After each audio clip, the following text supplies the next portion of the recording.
Right.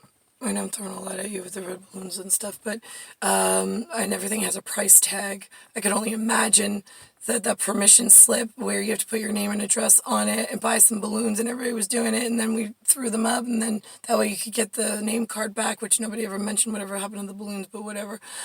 Usually all those little digs, DIGS, had some kind of quantum relevance in whatever price tag they were affording themselves in research and development to stall and not to do anything proper for Kataruza. In actuality, since they removed Mark King by that point when they did all these little games, and I couldn't remember who I was, who he was, he didn't exist. I didn't even remember that I was an import. IMPORT, let alone that I was important to anybody. I mean, I know that I'm different and I see things differently, but everything else is broken around me and I don't have any other choice but to wait for him to come back. So on that fact, you realize that on grand schematics, where we look for signs of life around the globe based on words that get back to us, major events that happen. I mean, most of us call them false flags, but then there are some that are really important.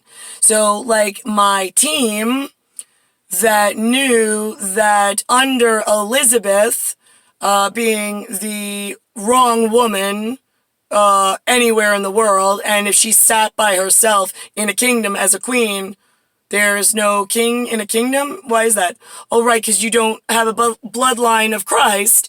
You can't be the kingdom of heaven. Oh, right, okay, got that. So why are you sitting as a queen in something called a kingdom, falsely advertising to everybody around the world and not making mention of it or a big deal of it anywhere else in news media, in government, in anything?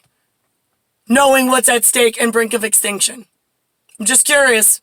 When I get curious, I'm the curious cat. Curiosity killed the cat. I'm hoping you'll all bleed through your eyes really fucking quick for this one. So, here we are in why is there a gigantic false flag sitting in a kingdom as a queen? Why is the world falling into chaos and disarray between when the fucking I think it was 58, maybe it was 1953, I don't know, I can't confirm the date, but nobody gives a fuck. When that cunt got on that chair and she was the only queen in the world of men that needed to act like men, and there was a Christ bloodline and it needed to be tended to, and the woman sitting in the kingdom was not the bloodline of Christ, and it was not qualified to run a kingdom. Got it? Those were your false flags that were true about my intel being that she's not the right woman for the job. It's going to take all of men down. It's going to cause serious issues in the future. I'm the family and the immortal. Hello? So here we are. That was your false flag that you could follow from either 53 or 58 all the way to my birth in 1978, as I foretold in, oh my god, you still have one cunt in the wrong fucking chair. And now I had a Mickey sticker, new sticker books. Problems happened. People got really fucking mad on my way in. I had to try to quell everything and make new treaties, contracts, new whatever. So this way you didn't kill yourselves on suicide contracts. You didn't know were suicide contracts. Had to warn you about those in the prelude. My clean slate policy. I don't see it. It never happened. You go with what I gave you. That's it. Don't move from what I gave you and come get me. It. Only way you're going to survive and not find yourself in a tangled bramble bush of massive homicide and suicide on a genocide scale, because you all are within extinction of each other based on how your treatment of me and my family, and we don't need you. You're our chattel. You come, you go, I don't give a fuck. You're all taking us down a very dangerous path, and I'm the only one who knows how to reprogram humanity and to build a correct future where everybody's safe in a habitat and doesn't have to deal with this shit. So, with that being said, in actuality, and that's how, like, the big leagues work, so those flags changing, yeah, Russia changed to red, white, and blue, thank you for that. I still had a problem over in America.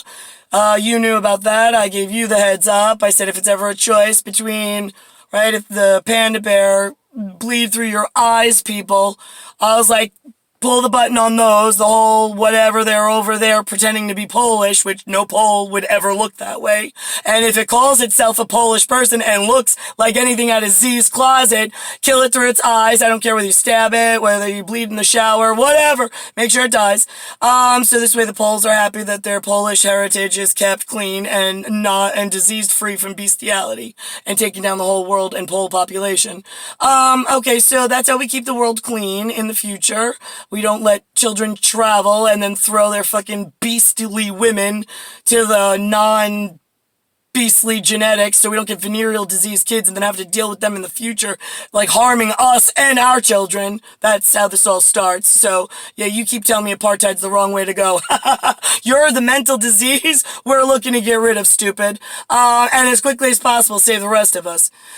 So, where did I go with, right, I got off on a tangent. That kind of happens when there's something important linked to this. Okay, so we've got, right, red balloons, we got import, right, I was import, and then, crap, it eludes me at the moment. For the red balloon, we were going to import. I lost the memory.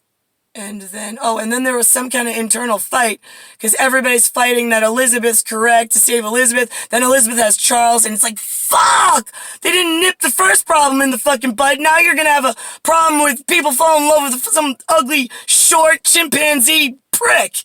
And then more supporters of the wrong fucking thing, and then it's gonna knock down more monkey pox and venereal disease and guys with bestiality wives and problems in the future for the actual pureblood. The only one that fucking matters while you're all praying to some false idol. Oh yeah, that's what Shauna's father did as a snake oil salesman. He sold some fake idol at some point to the fucking telecom, whatever he was working in Asiatic department that was supposed to fucking kill him for falling in love with the beastly woman and bringing it back as a problem in the future named Shauna and her brother for the immortal. I mean, these are easy fucking fixes before we get to, like, all area lockdown and, like, we are in, like, really tough territory to get the fuck out of here since you all keep falling in love with each other in your ugly skins. And nobody wants to fucking work in the correct order. Or believe anything. Because now we have video games that do this, what I'm saying. Where do you think the thought pattern came from for those video games? It's what everybody's been living for the last few short cycles of humanity leading into this version where you guys are so fucking stupid. We had to show you so many visual aid tools, and then they got hooked on them, and then they wanted more stuff from us, and they keep stealing from us. Then it split the seams, and now we had to show you that. Now then they invented some video game like it was their idea, and like it was their technology, and that's gonna fucking cost you. Everything costs you. You realize that, right? It's going to cost you your life, is what everything costs you. Everything. You make money, you work at a job, it's going to cost you your life. You buy a car, you buy some gas, it's going to cost you your life. So why the fuck are you doing things costing you your life when there's an immortal here who has another way and is trying to fucking fix the world, and you throw mucho bucks and problems in her way of trying to fix and take you all with her safely the first time?